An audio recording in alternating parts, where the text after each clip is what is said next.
Going to Kansas City.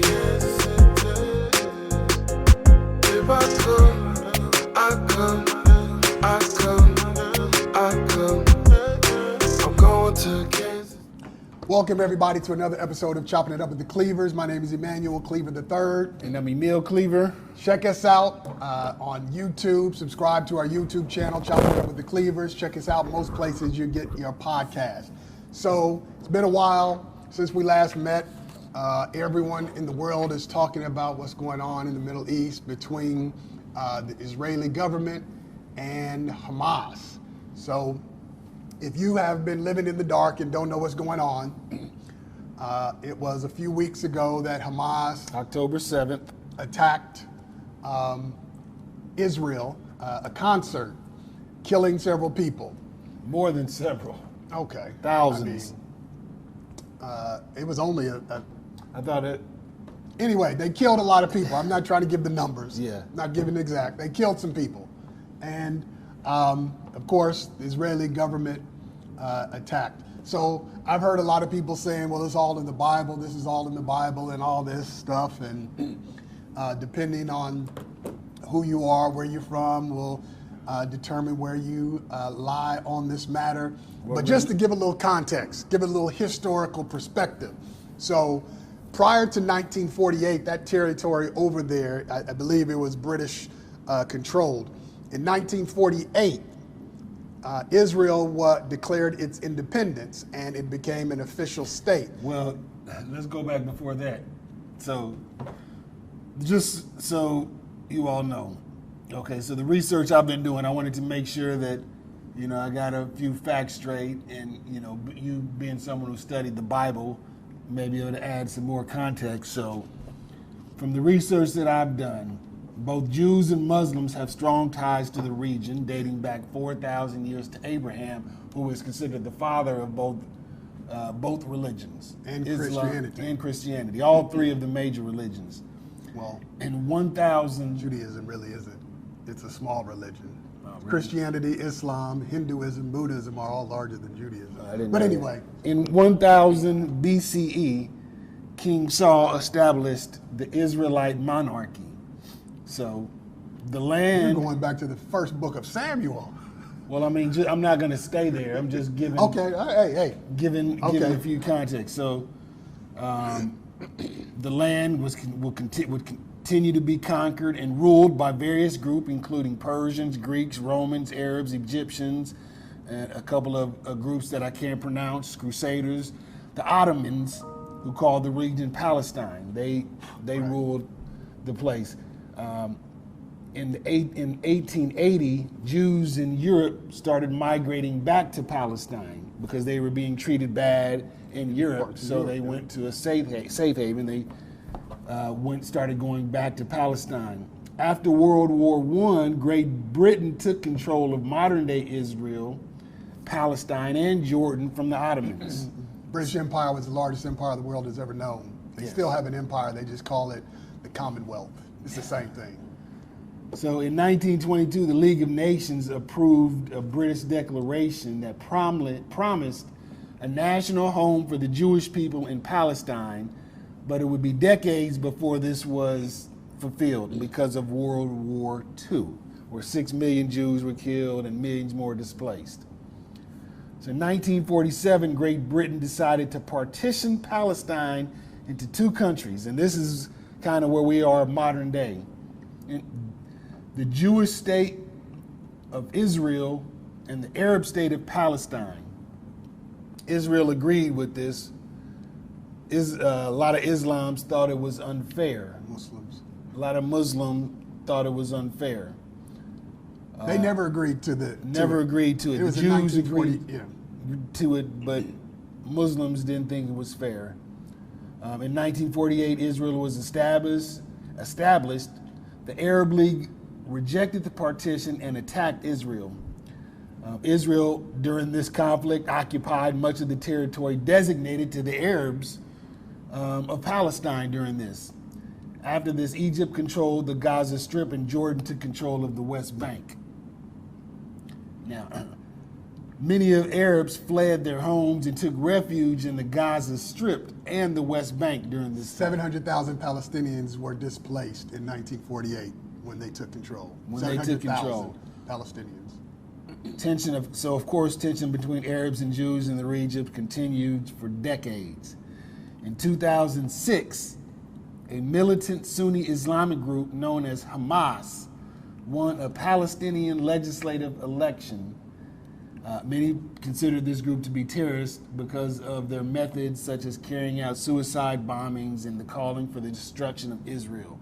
So Hamas kind of gained control in 2006, and Hamas is the group that bombed this concert, attacked Israel October 7th. So Hamas actually formed in 1987 officially, and they formed as a result of it was an armed resistance against the Israel state, the state of Israel. And so that's when it formed. And then, of course, you mentioned when they were elected to power. Now, yes, Hamas has committed to violence. So people talk about the war. It's not Palestinian and Israel. It's Israel and Hamas, which makes it a challenge for Israel because they're not fighting a country. That's the challenge that they have. So it's been going on for a long time. Now, if you look at the map, 1947, and then look at it what it was supposed to be 1948 in terms of Palestinian controlled and Israeli controlled. By the time you get to 1967, the Palestinians have been pushed out of most of their territory. It is mostly Israeli controlled. And so that tension has been going on for generations, been going on for several decades. So now we're in this position where the Israeli government is fighting Hamas, which had control of Gaza, but there are all these innocent Palestinians That's the problem. who are suffering as a result of it. So we have to make sure we can differentiate Hamas, even though they are Muslim, Palestinian Muslims. they are not necessarily fighting for the Palestinian people. So there's two separate groups. Palestine. There's a Palestinian Authority, and they govern part of the West Bank. So we're not in Gaza. Then you have the Palestinian Liberation Organization, which say they represent Palestinians worldwide. Hamas has control of, or had control at least, of Gaza, and that's where Israel is bombing. So you have all these other groups. The Hamas, I don't think represents the Palestinians as a whole, because if you look at the Palestinians who were living in Gaza, they were getting it from Hamas. I mean, many people are calling it an open air prison because they're in this area that's controlled by a group that does not have their best interests. Now, yes, Hamas is made up of Palestinians, but this is the group that made the lives of many Palestinians unbearable. Yes. And then on top of that, you had the Israeli government. When they are attacking Hamas, it is the Palestinian people who suffer. So just to give you some stats, according to Al Jazeera, which is a news outlet, because right now, I don't know about you, I'm not trusting a whole lot of American media. American media has been slanted for a long time on this issues. I mean, for years. It's unbelievable Yeah. what the American media has done. So according to Al Jazeera, as of yesterday, 4,000 children have been killed in Gaza. 4,000 children have been killed in Gaza. 4,000 children have been killed in Gaza. And see, it's hard for Americans to even kind of have a concept of this, because we live so luxurious, and even when we had wars, it's never been on our land. I mean, we had Pearl Harbor, which was the only case, but That wasn't, Hawaii wasn't a part of the United States when Pearl Harbor was bombed. yes. So technically, they've never been there, but some will say yes. Pearl Harbor there was an American air base there. It was. So, but We didn't we've take never over it. we've never had war on our land, so we wouldn't know what it feels like. I mean, if there was when we went over to war in Pakistan, after 9/11. Afghanistan, after we went over to war. Just think if that was here, if that was fought here in America. I mean, we can't even conceive of that idea. But these people in Gaza live with this. They've been living with it every day. It's nothing new. I mean, people around the world are living with war times, but our war, we just see our troops come away and we see millions come back dead, but we don't have to worry about them fighting on our land and killing American innocent babies, elderly, people in hospitals. I mean, we're kind of fortunate in that as of now, but if you could just imagine what these people are going through, and most of them are innocent people. Yeah. So I guess it gets into, so why is the United States always supporting? So I'm going to tell you one issue that I had was when the president said we will always support Israel. I think, and people say, Israel has the right to defend itself. Yes, they do. Everybody, of course. They do. Of course. And Hamas is a bad organization. I'm not cheering for Hamas. Of course, we believe the Israeli government has the right to protect its citizens. Now, having said that, Israel doesn't have the right to go after Hamas by killing everybody in its way. Somebody gave the example. So if someone's holding a gun to your throat and I'm law enforcement and I'm like, let him go, and you won't let him go, so I just shoot both of you because I'm taking out the bad guy, so what? I kill you in the process. I mean, that's what's happening. They bombed one refugee camp just to get a few Hamas members, but they killed 9,000 Palestinians have been killed in Gaza as of yesterday. 4,000 of them are children. That's what I have an issue with. Yeah, and I know that there are a lot of people in America that have deep ties to Israel and are concerned about the issues over there, and I am too. I hope I want there to be a peaceful resolution, so both sides can be compromised. However, I feel like the United States giving Israel a blank check is a mistake because we have so many problems here in America. I feel like we're so concerned with everything that goes on overseas, we're letting America is slowly falling apart. All the money that's being sent over there could eradicate homelessness in America. Those homeless people off the streets working makes the economy, it makes America stronger. People working makes America stronger. People that have food in their stomach in America makes America stronger.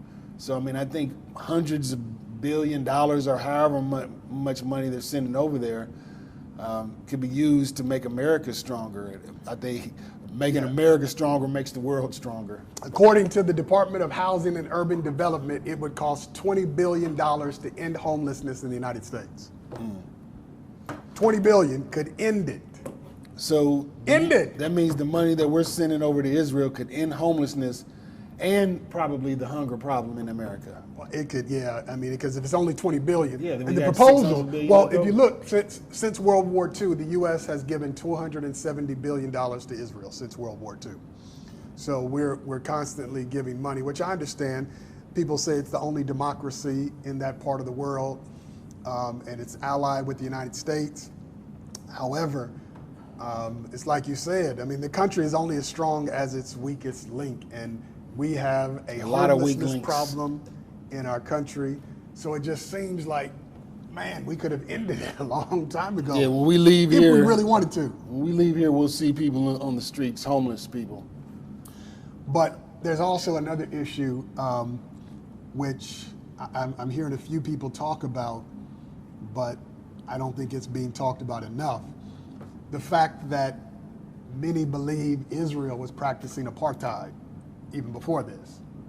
Amnesty International says Israel was practicing apartheid. The United Nations, experts in the United Nations says Israel was practicing apartheid. So I guess I have a question. How can the United States support that every single year? I mean, that's real. Yeah. I mean, apartheid is going on because basically what you have is a segregated population. Yeah, break it down for them. It's segregated where the Palestinians, if you're in the West Bank, you have Palestinian settlements and Israeli settlements. But those Palestinian settlements those Palestinians have been pushed more and more out of that. So, I mean, it's a serious problem. And then on top of that, man, I've been to Israel twice. The first time I went over there, we met with those Ethiopian Jews who were brought over. There were Jews in Ethiopia after, so it really goes back to 70 AD. 70 AD was the destruction of Jerusalem. And what happened in 70 AD is called the Jewish diaspora, where Jews living in Jerusalem dispersed all over, some in parts of Africa, namely Ethiopia, others in Europe. So there were these Jews living in Ethiopia who thought they were the only surviving Jews. They were eventually brought to Israel. And in talking with them, I'm not talking about what CNN or MSNBC or Fox reported. I'm talking when I and others were there, had a conversation with these Jews who are black. They don't like to be called black Jews. I mean, you don't call them white Jews. But the ones who are black are being mistreated over in the Holy Land. I got that from them. I called it a housing project that they were in. I mean, it wasn't bad. It was a nice area, new, but they lived in this area, and they said, yes, we're mistreated in our own country. But I guess that wouldn't bother the United States. Yeah, I mean, we kind of went through a similar thing here. Kinda. What do you mean? In the 1950s, 40s, 50s, 60s. Ended, I guess, in the 60s. But I mean, so that you can kind of understand why the United States would always support it. They really don't see anything wrong with it. You know, if they've done it here, it's something that they've done here and tried to ignore, try to erase that history now. But yeah, I think that people need to be fair in their assessment of the situation in the Middle East. But most of all, a peaceful resolution. But we still need to point out the war crimes that are being committed. According to Amnesty International, Israel needs to be investigated for war crime. Again, I'm not listening to the news. I'm not going to listen to what the United States government says. I'm looking at these nonprofit organizations, human rights organizations. Amnesty International says, yes, there are possible war crimes being committed by Hamas. We knew that. Yes. And the Israeli government. Both. The Israeli government. But I mean, who out there with power and influence is on the side of the Palestinians? I heard someone call out the most famous Palestinian in the world to say something. What is he going to do, though? And so just for those that didn't know, according to this person, the most famous Palestinian, and probably he's right, is DJ Khaled. Yeah, but what is he? I mean, okay, he can say something. Then Yeah, what? he can. I mean, I'm People just I know. I heard why, and I heard somebody say, why isn't the most famous Palestinian and the most famous Jewish person saying something? Drake, being the most famous Jewish person, But what are DJ they gonna Khaled, say? both hip hop artists. What are they going to do? Yeah, I mean, They can say something. It's not going to change anything. It's not going to change anything. I'm talking about who with All they're power. going to do is lose fans. Who with power can say something? Who with power in this world is looking out for the Palestinians? I'm it's sure not there's some Hamas. people. I'm sure there's some people in the Middle East. People. I'm talking about what nation, what power. Yes, there are lots of people who support Palestinians, but what group that can actually do something? Because the United States doesn't seem to be for Palestine. Hamas is not for the Palestinian people. The Israeli government is so busy fighting Hamas that they're not taking into consideration Palestinians, because 9,000 have been killed. And the fact that that horrible event happened to the Jewish people on October 7th is horrible, but doing this doesn't make it right. Two wrongs don't make it right. And that's what, there's nobody There's nobody looking out for the Palestinian people. They are one of the most oppressed, suppressed groups in world history. Yeah. They get it from the people that govern them, and they get it from the group that Hamas is fighting, the Israeli government. They get relief from nowhere. I mean, yeah, everybody's sending humanitarian aid, and what are your thoughts about the ceasefire or the pause? Have you heard that pause? No. Humanitarian pause. So the government, the United States, I've heard many elected officials calls for a humanitarian pause, not a ceasefire. What's the difference? A humanitarian pause is we need you to stop firing so we can bring in aid to help these people who are suffering. And then once we do it, then you all can resume. A ceasefire means let's stop. Yeah. And our government is calling for a pause, not a ceasefire. Yeah. And Well, our at least I've government, not heard them. I could be wrong. our government is pretty powerful too. So I guess the pause in wars is nothing new. I mean, that's been going on for years. If you just go back to the Odyssey, the Greek War, the Trojans, they asked if they had a day of no fighting so that people can collect the dead and they could have celebrations for the dead. And after that, they went back to fighting. So, I mean, those things in war have always happened. Unfortunately, instead of just stopping, they just pause. But the United States, we look at ourselves in the mirror as the holiest, most self-righteous country that ever existed. We're a fascist country, really. But we're really not as innocent as we like to say we are. Especially if we're just asking for a pause instead of and going in there. And I mean, because if there's any country, you're talking about a group or country that could help Palestine, it's the United States. The United States, of course, man. If we really wanted the fighting to stop, there are things we could do, like cut off the money. Yeah. I mean, you cut that off, okay, you got our attention. But, that's not happening.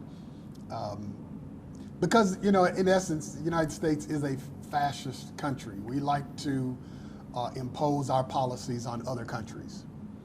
We've done it for years, which is why we have to get involved in these conflicts over the world, because we've created so many enemies over so many years. Why do we create enemies? Because we're always involved in other people's business. Yeah, we have a lot of enemies, unnecessary enemies, and a lot of those enemies are smaller countries, but you get a bunch of small countries against you. I mean, that's that could be powerful. But yeah, we're not as loved across the world as we think we are. All you have to do is just a little bit of traveling to find that out. Some people go over to America, get in trouble in that country, go over to a different country, get in trouble. First thing they want to say, I'm an American. Be careful saying that. Depends on where you are. Yeah. I mean, if you're in Jamaica or the Bahamas, then maybe, that'll mean something. But go over to Europe somewhere and some of these Middle Eastern countries. But here's something else. When you talk about helping the Palestinian people, it really doesn't matter who gets elected president, because both sides are going to side with Israel. And again, I understand Israel has a challenge.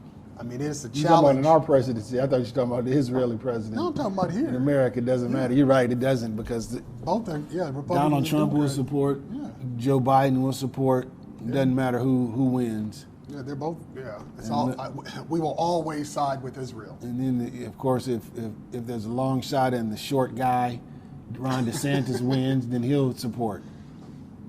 If you haven't heard, DeSantis has been accused of wearing lifts in his shoes to make himself taller. Of course, he denies it, but I don't even know how tall he is. That's silly. That's the stupidest thing in the world, man. Who cares, man? Anyway, because, at one point, I think it was although George W. Bush didn't get the popular vote, but there was, and I don't know how real it is, that ever since the age of television, the taller of the two presidents has won. I don't know how true that is. Yeah, it might have some truth to it. That's something I've heard. And so we know that DeSantis isn't taller than Trump because he's like 6'2". So it doesn't matter. But I understand Israel has a tough challenge because they're not fighting a country. So they have to go in this land and target Hamas. And of course, they're saying Hamas is using Palestinian people as shields, and so they're hiding behind them. I get that. So that makes it tough for the Israeli government. I get that. Yeah. Still doesn't justify just killing. Yeah, that's cowardly of Hamas, if that's what they're doing. I mean, But it still does not justify killing 4,000 children. I don't care. Yeah. I don't care. I mean, you have spies, assassins go in. I mean, I don't know. I'm not a war planner. But the other thing is, there's some companies making a whole lot of money. Yeah. War is the biggest money maker out there. Yeah. Some companies, there's some companies in America. I mean, gun manufacturers are making some money. There are all kind of people making money. Yeah, a lot of people making money, and we're sending money over there. Pray for the world.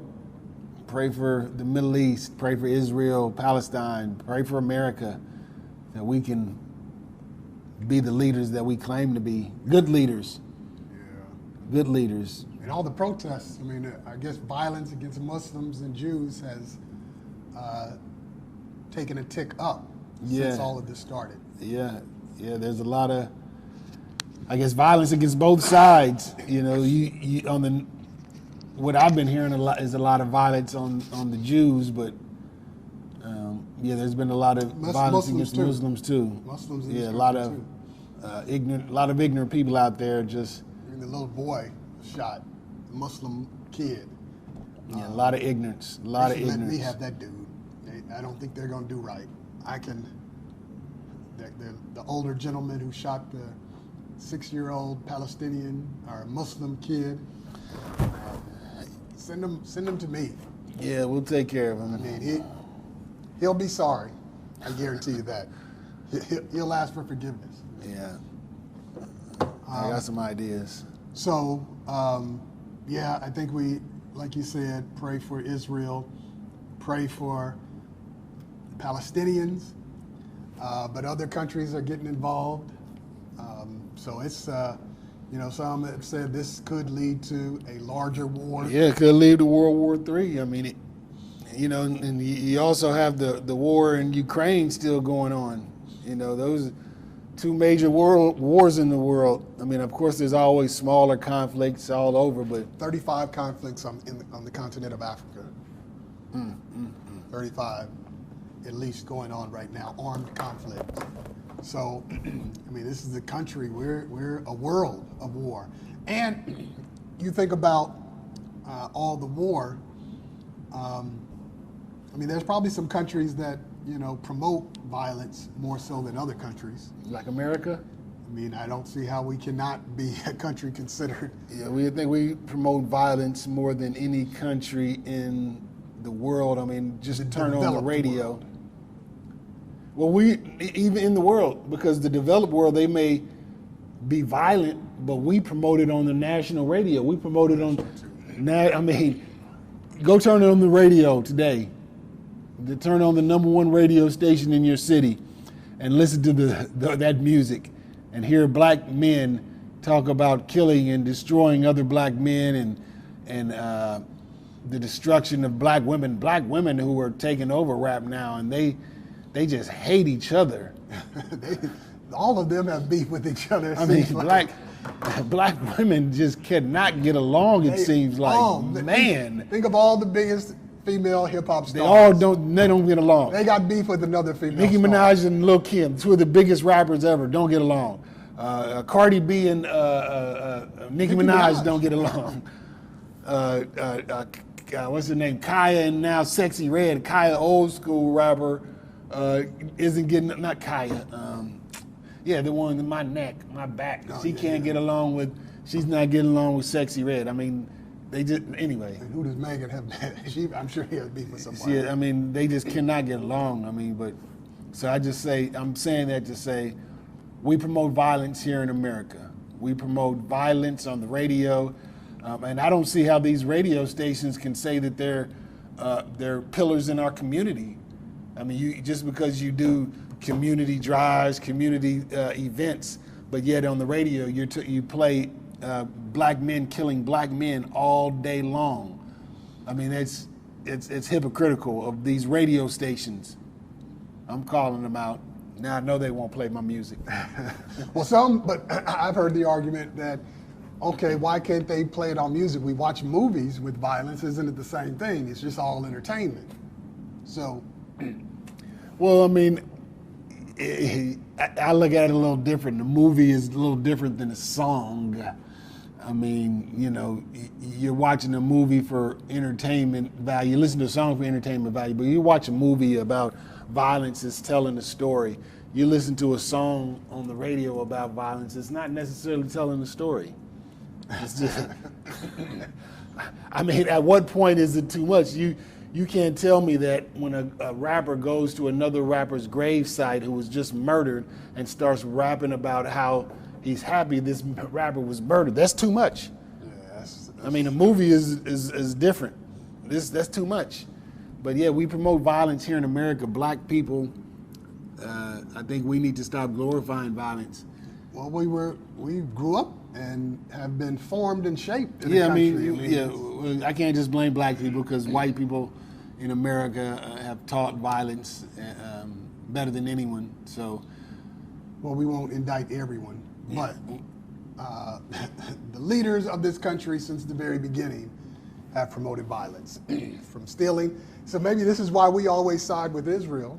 I mean, we took the land, and I say we loosely, yeah, it wasn't us. It wasn't our people. but this land was taken from the natives, and then, you know, brought some other people over from other countries to take care of the land.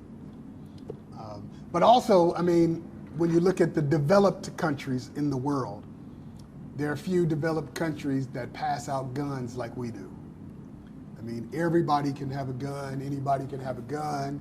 In Missouri, you can carry, it's real easy, very simple. Very, very easy. It is. You can go in there one day, 35 minutes later, you can come out and you can carry guns all over the state of Missouri. You can carry guns, just maybe an hour. It might take you an hour. Might take an hour.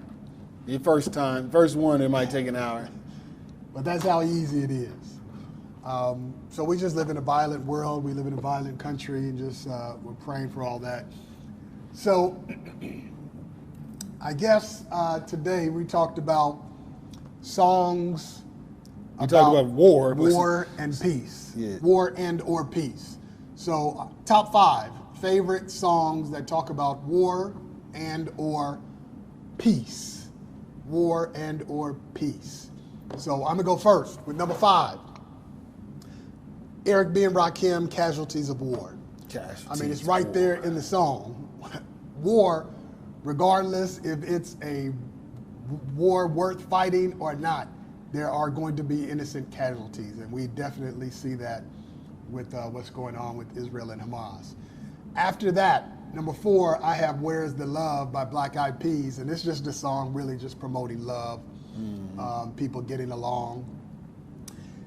Number 3, I have Tupac with Changes. Yeah. And of course, in that song, Tupac says, "We got money for war." Is that the song where he says, "We got No, money that's, for war"? that's keep your head up. Keep your head up. Keep your head. Yeah. So, but he talks about just everything that's going on. I mean, the song was written in the '90s, but you can still play it today. Because it's just, I mean. Yeah, I mean, he's talking about a lot of stuff in there. I actually have that on my list as one of the songs. Number 2 is Edwin Starr. A lot of people may not know the name, but he's the one that made the song War. What is it good for? Absolutely nothing. That was good to play during the Vietnam War. It's still true today. The number 1 song dealing with war and or peace, I think it's everybody's number 1, is What's Going On by Marvin Gaye.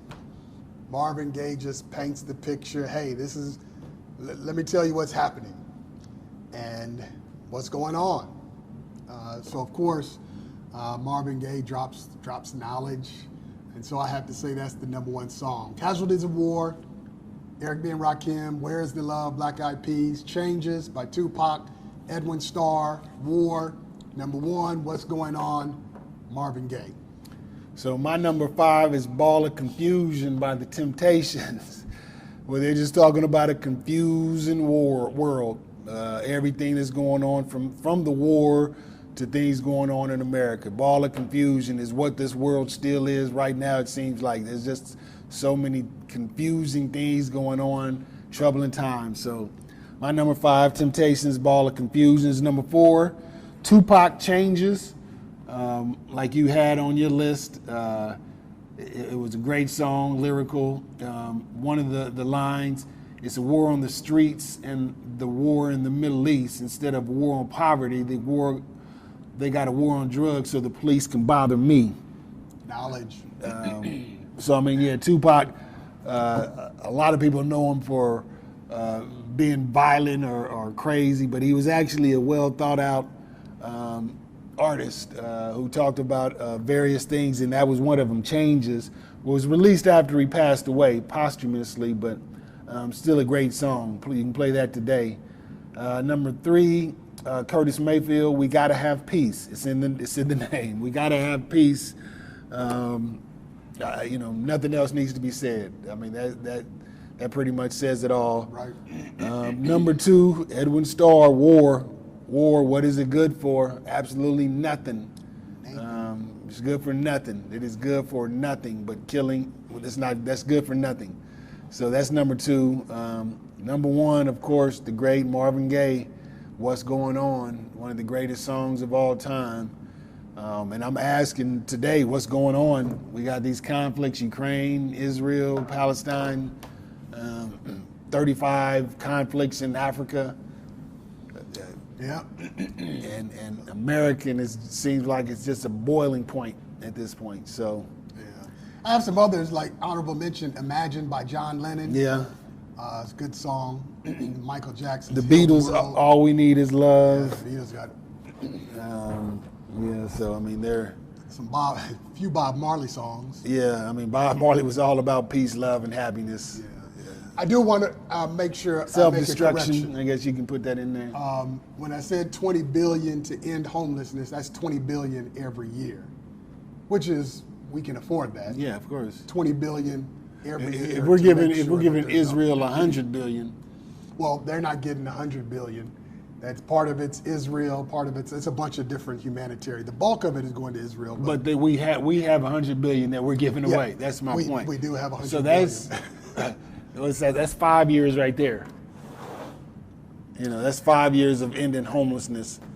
Well, in the America. thing is, if you invested like Yeah, you right do there, 5 you years, would need- 20 billion. Yeah, you would if need you're 20 training billion every people year. after a while, You won't, yeah. You won't need that much. number decrease every year from 15 to 10 billion. Right. It'll slowly go down. you would think. Well, I mean, But if you put our government in charge, it ain't gonna work. You got to put some smart people in charge, yeah, some people that know how to actually lower people it. that care. Well, that's the thing.